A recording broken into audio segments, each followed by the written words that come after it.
Mesdames, Mesdemoiselles et Messieurs, bonsoir, bienvenue dans cette édition d'information de ce mercredi 10 novembre 2021. Aujourd'hui, nous allons vous proposer un extrait de la cérémonie de bénédiction au domicile du guide Farouk.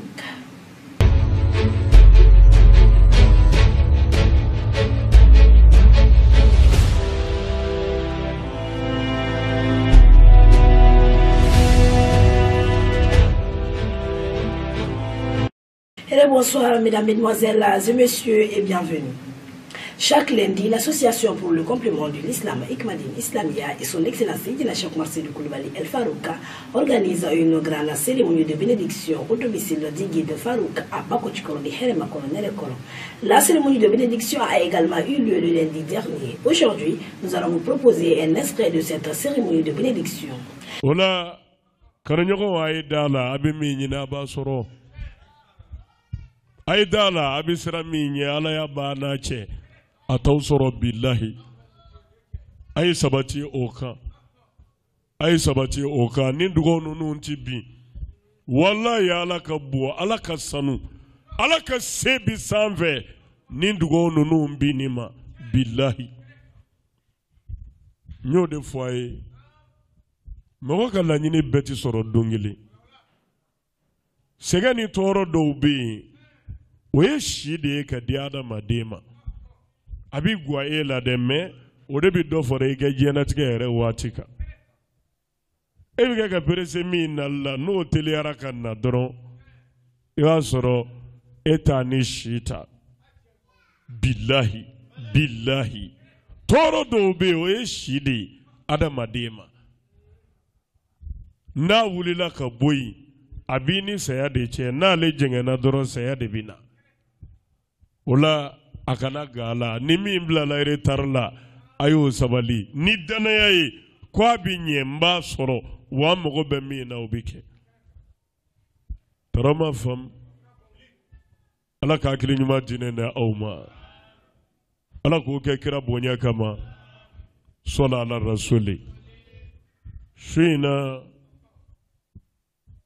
amba wakili jigi nyogon kanu de la ani hine nyogona ani nyoambunye mbado ala ni mando imbunye no ye Muhammadu mando e sallallahu alaihi wasallama foka tase ala ko awnega hakala qur'ana kono sura ala imranana kuntum khayra ummatin ukhrijat lin-nas ta'muruna bil ma'ruf وتنهون عن المنكر وتؤمنون بالله alako Muhammadu mando nega kusa mando be mando nana jiye kono ko on nega kusa na be mando mena mimbe ombo ni puma bay on aklima bi sigi ka puma in kofe puma de makono puma inga bu nga mimba kofe okabo nai Auka kusa mando beye debi jiye dara mando nana auka kusa beye oye kuma baye memumba kofe ode mune au kusa ya mando beye o jabi de ba kofe o ka boni bonye yere wule balido ay rubo fo anga pmo na ya ko nyani ke nyaka femba oho fufu nona Miya fufu kika nga nyaka odela Mana ni Muhammadu mando kusayara mando bay Oye kobaye oye bunya baye aunye Memune kama okera Ode kabu Ala imufo Ta'muruna bil ma'rufi Wa tanhauna anil munkar Wa tu'minuna billah Ala ko Sababu minga mani Muhammadu mando ngusayara mando bay Sabu Muhammadu mando minyogon yamaru Ni nyuma keli Ubi nyogon shuke ke bara nyuma keka La ilaha illallah Sallallahu alaihi wasallam Yala kubi nyogon shuke ke bara nyuma keka Ubi nyogon shuke ke bara nyuma kelika Ola ka ɲɔgɔn suga ka ɲuman kɛli kan bado danda bonyana a y'a janto a la dɔnnibaya ni kunfiya t'o la dɛ hali n'i ka dɔnda danna bi ma i y'o min dɔn i jija i ka ɲɛnamaya bɛɛ kɔnɔ maa o maa t'o dɔn i ko o dɔnni d'o ma a bɛ kɛ ten de o de la kira y'a fɔ a ka hadisaw la kisi ni nɛɛma b'a ma balighu anni walaw kana aya ko a ye laseli kɛ ka bɔ ne Muhamadu ma hali n'i ka dɔnda danna aya kelen ma o lase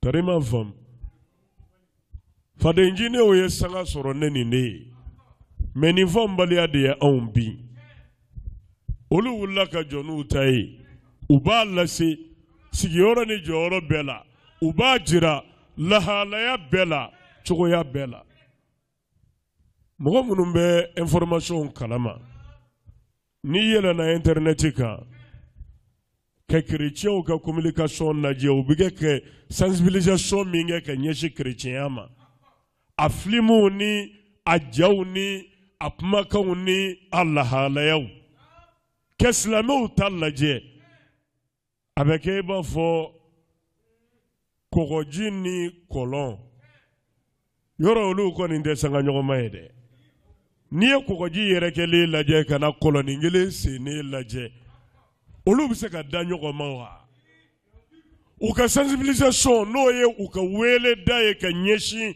u ka taa sira ma a walankatalen don cogo min a n'anw ta bɛɛ de i b'a fɔ kɔgɔji ni kɔlɔn o kɔfɛ yɛlɛ tele siraw kan tele so hakɛ min dayɛlɛlen don diɲɛ kɔnɔ chrétiens ka telesow la foyi tɛ bɔ min na ni chrétienya taabolo waajulu tɛ ka wele da ka na chrétienya ma k'u ka jaw jira a dessin animéw ka taa se a filimu dilannenw ma o n'a bɔɲɔgɔnkow miliyɔnw de don bayirikaw de don diɲɛ kɔnɔ mais n'i ye anw da n'u lajɛ damadɔ ni dama ala de bɛ dɛmɛ kɛ nka an bolo kɔni yelen mana ja cogo o cogo ani tile tɛ fila ye dɛ ayi u tɛ dama ɲɔgɔnma ye o min ka bon o de ka girin anw ka ko in bin a sababu ye yan de a belebeleba parce que anw minnu ta don n'an kan ka wuli ka jɔ n'a ye k'a dɛmɛ k'a lase anw yɛrɛ t'an yɛrɛ dɔn a tigi ye kuma tɛ ko an b'a dɛmɛ a ma kɛ baara ye i ta e yɛrɛ t'a dɔn k'i ta don kuma tɛ k'a kɔlɔsi yɔrɔ o kɔni fo ni ala yɛrɛ ye min kɛ sa n'o tɛ jigitigɛ da ye o de ye o wulibali don anw ka ko in b'o cogo de la o tuma na an ka kusamandiya ko anw bɛ ɲɔgɔn yamaru ni ɲuman kɛli ala ma da ye dɛ a ko an bɛ segin ka ɲɔgɔn fatani ka bɔ walejugu kɛli ma wa an dalen don ala la. Nous souhaitons une très longue vie au guide Farouka ainsi qu'à toute sa famille. Amina. Le Premier ministre Dr Choguel Kokala Maïga a reçu en audience le lundi dernier à la primature une délégation du mouvement Debout pour le Mali, basée en France, conduite par sa vice-présidente Mme Aïssa Sagou. La délégation était composée du secrétaire général de l'association Agibou Guindo ainsi que certains représentants locaux du mouvement. Aboubakar Dayon nous en dit plus. Le chef du gouvernement a remercié ses visiteurs pour les efforts consentis en quittant leur pays de résidence pour venir réaffirmer de vive voix leur accompagnement aux autorités de la transition. Toutes des choses qui, selon Dr Choguel Kokala Maïga, relèvent d'un engagement patriotique. Il a mis l'occasion à profit pour rappeler les priorités du gouvernement qui se rapportent essentiellement à l'amélioration de la sécurité, la lutte contre l'impunité et la corruption, les réformes politiques et institutionnelles et l'organisation d'élections crédibles et transparentes acceptées par la majorité des Maliens. À ce propos, le Premier ministre a rassuré ses interlocuteurs sur les intentions du gouvernement. Les autorités de la transition n'ont d'autre légitimité que la réussite de la mission contenue dans les aspirations profondes pour lesquelles le peuple s'est soulevé pour réclamer le changement, a indiqué le chef du gouvernement. avant d'inviter les membres de l'association DPM à s'organiser pour participer aux assises nationales de la refondation. La vice-présidente a expliqué que le mouvement est une association de citoyens maliens et français basée en France et représentée dans plusieurs pays du monde. Selon elle, ce mouvement a été mis en place pour aider les compatriotes vivant dans ce pays. Aïssa Sago a souligné qu'il est difficile d'aider les Maliens établis en France sans le Mali, raison pour laquelle son association a besoin du gouvernement pour pouvoir continuer ses actions, mais aussi pour aider le Mali à rester debout. Convaincu que le changement attendu de notre pays passe nécessairement par la réconciliation entre les Maliens, nous avons décidé d'organiser un forum pour la paix avec les Maliens de la diaspora qui va démarrer en France, a informé la vice-présidente. Enfin, Aïssa Sago a, au nom du mouvement, remercié le Premier ministre qui leur a promis son soutien pour ce projet dont la date du lancement serait bientôt annoncée. Transport terrestre, interdiction de la surcharge à compter du 15 novembre 2021. Le Mali va ainsi mettre en œuvre une mesure de l'UEMOA qui est déjà appliquée dans les autres pays membres depuis janvier dernier. Le règlement numéro 14 de l'Union économique et monétaire ouest-africaine UEMOA est relatif à la surcharge à l'essieu sera appliqué au Mali avec une tolérance de 15% à compter du 15 novembre prochain. La ministre des Transports et des Infrastructures, Mme Dambélé Madina, l'a annoncé hier après-midi lors d'une rencontre d'information avec les acteurs concernés. On y notait la présence de ses collègues de la sécurité et de la protection civile, le colonel-major Daoud Ali Mohamedine, de l'économie et des finances, Al-Housseni Sanou, et de l'industrie et du commerce, Mahmoud Ould Mohamed. Cette décision fait suite aux recommandations du Conseil des ministres du 5 octobre dernier, tenu sous la présidence du chef de l'État, le colonel Assimi Goïta. La rencontre d'échange d'hier avec les acteurs visait à partager avec les acteurs les défis à relever en vue de lutter contre la surcharge des véhicules sur nos routes. La démarche qui préconise une application progressive du règlement numéro 14 vise à préserver le patrimoine routier, réduire les coûts d'entretien des routes, augmenter la durée de vie des véhicules, diminuer les coûts d'exploitation des véhicules, carburant, pneumatique, maintenance, augmenter le nombre de rotations des véhicules par mois et améliorer la sécurité routière. La surcharge des véhicules impacte la performance du secteur des transports au Mali, pays dont les principales denrées de première nécessité sont acheminées par la route, a expliqué la ministre des Transports et des Infrastructures. La surcharge fait peser, selon la ministre Mme Dambélé Madina Sissogo, des lourdes hypothèques sur l'économie nationale. Au moins 50 milliards de francs CFA sont perdus tous les ans sur les corridors routiers du fait des phénomènes comme la dégradation prématurée des routes qui disparaissent sous les poids insupportables des véhicules hors normes. Les coûts des accidents graves imputables à la surcharge et détérioration des véhicules de transport commercial, a-t-elle illustré. Les autorités sont formelles. Le pain reste disponible sur le marché au prix de 250 francs CFA, la baguette de 300 grammes et 125 francs CFA, la miche de 150 grammes. Le ministre de l'Industrie et du Commerce l'a réaffirmé. Mahmoud Ould Mohamed intervenait au sortir d'une rencontre avec les acteurs de la filière pain dans son département. L'objectif de la rencontre était de s'assurer du respect des prix en vigueur et s'imprégner des problèmes qui rencontrent les boulangers afin de trouver des solutions adaptées. La semaine dernière, il y avait une sorte de polémique autour du prix du pain.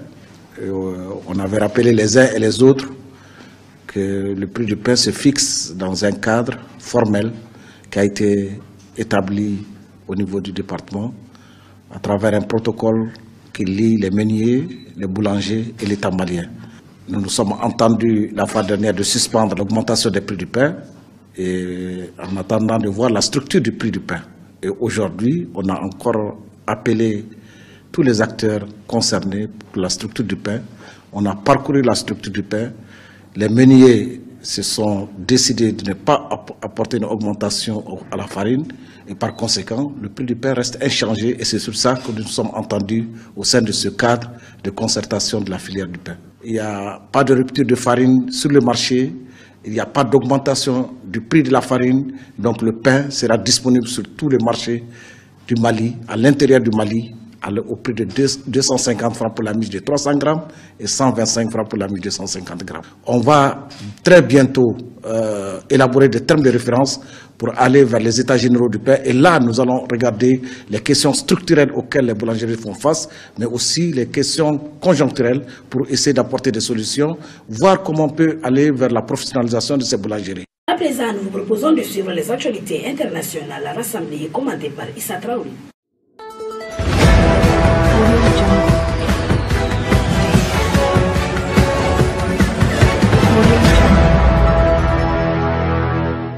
Bienvenue dans ce bulletin d'actualité internationale. Nous commençons par les États-Unis.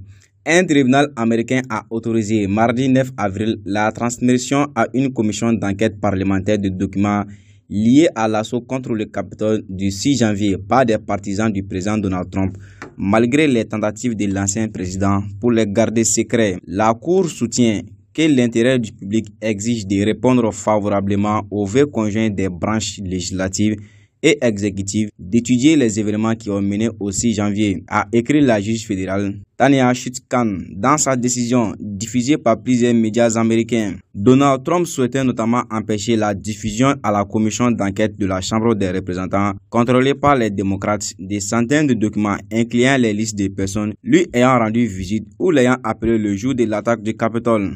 Les plus de 770 pages de documents comprennent les dossiers de son ancien chef de cabinet, de son ancien conseiller principal, Stephen Miller, et de son ancien conseiller adjoint, Patrick Philbin. Donald Trump espérait aussi bloquer la publication du journal quotidien de la Maison-Blanche, un compte rendu de ses activités, voyages, briefings et appels téléphoniques. Parmi les autres documents que l'ancien président ne veut pas que le Congrès consulte figurent des mémos adressés à son ancien attaché de presse, une note manuscrite sur les événements du 6 janvier, ainsi qu'un projet de texte de son discours lors du rassemblement Save America qui a précédé l'attaque.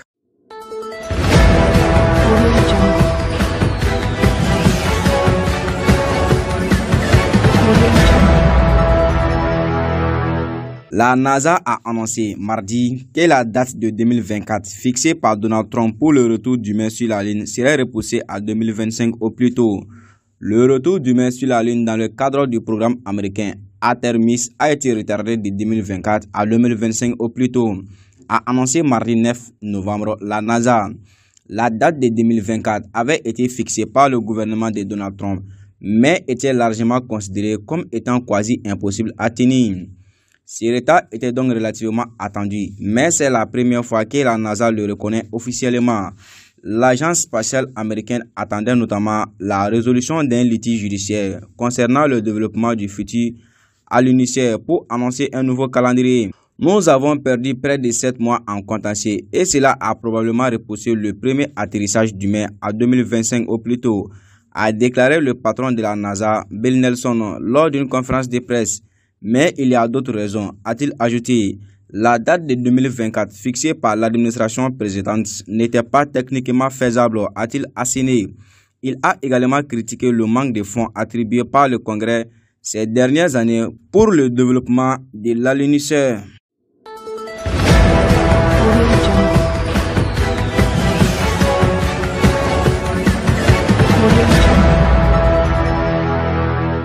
L'astronaute français Thomas Pesquet, qui a passé 6 mois dans l'espace, est arrivé mardi 9 novembre à Cologne, en Allemagne, visiblement bien et remis de son amérissage à l'aube au large des côtes de Floride. De l'avion médicalisé de l'armée française qui le ramenait des États-Unis, il est sorti en marchant seul avant d'apparaître tout sourire devant quelques femmes venues l'applaudir sur le tarmac de l'aéroport de Cologne où se trouve le centre européen des astronautes. Il a confié se sentir encore un peu lourd après 6 mois passés en apesanteur à 400 km au-dessus de la Terre. Là, je ne pourrais pas courir à 100 mètres, a-t-il dit aux journalistes sur place. L'astronaute de 43 ans, qui vient de terminer la deuxième mission de sa carrière, a vécu un voyage retour moins dur que la première fois en 2017 dans les steppes du Kazakhstan. Je suis plus en forme qu'à la même étape il y a 4 ans, a confié Thomas Pesquet, pour qui l'amérissage était une première.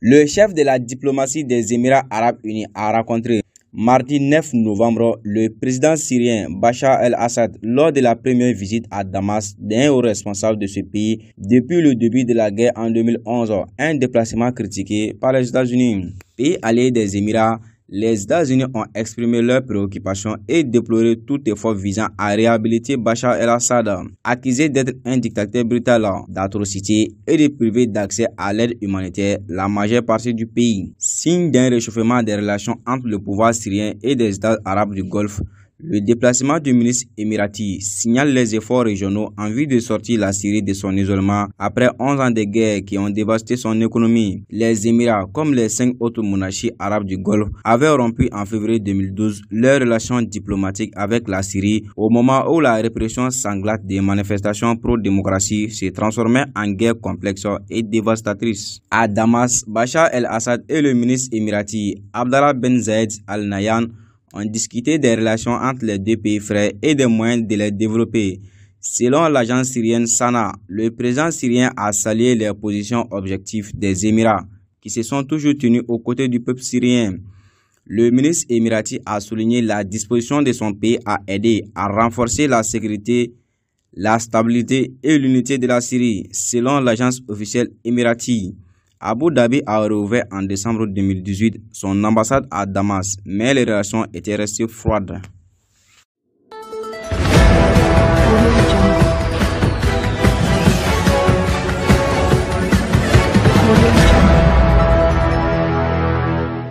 « 16 employés éthiopiens de l'ONU arrêtés par les autorités sont détenus en Éthiopie, tandis que 6 autres ont été libérés lors d'opérations visant les Tigréens dans le cadre de l'état d'urgence en vigueur dans le pays. Une dizaine d'Éthiopiens travaillant pour les Nations Unies ont été arrêtés à Addis Abeba lors d'opérations visant les Tigréens dans le cadre de l'état d'urgence en vigueur dans le pays, ont indiqué mardi 29 novembre à l'AFP des sources onusiennes et humanitaires.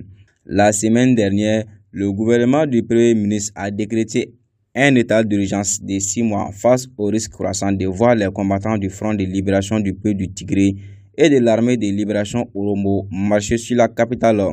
Des groupes de défense des droits humains, dont Amnesty International, ont dénoncé ces mesures d'urgence et accusé le gouvernement de multiplier les arrestations arbitraires sur la base de l'appartenance à l'ethnie tigréenne. Des milliers de personnes seraient ainsi détenues depuis la semaine dernière. Des responsables de la sécurité de l'ONU ont rendu visite aux collègues détenus, a déclaré mardi à l'AFP une porte-parole de l'organisation à Genève.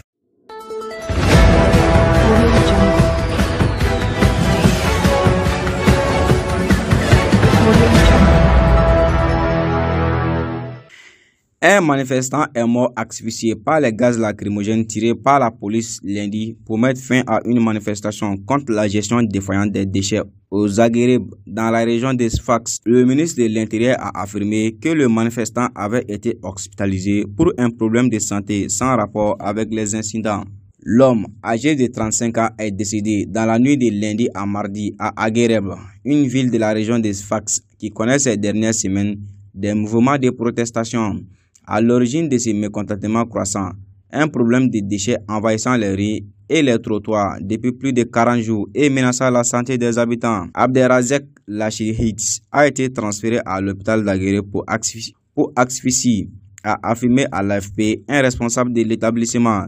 Il est arrivé vivant, mais après des tirs massifs du lacrymogène devant l'hôpital pour disperser un groupe de manifestants, il est mort. C'est la police qui l'a tué, a pour sa part déclaré son cousin Hossein Lachib. Ainsi prend fin cette édition d'information. Nous saluons et remercions l'équipe de la Révolution Ikmaldina, son Excellence Seydina Cheikh Marcel Koulibaly El Farouka ainsi que toute sa famille. Que Dieu leur accorde une longue vie. Bonne suite de programmes sur votre chaîne au service de l'Islam Orania TV. Qu'Allah le Tout-Puissant protège le Grand Mali et le monde entier et que la paix et la quiétude règnent partout. Je vous remercie.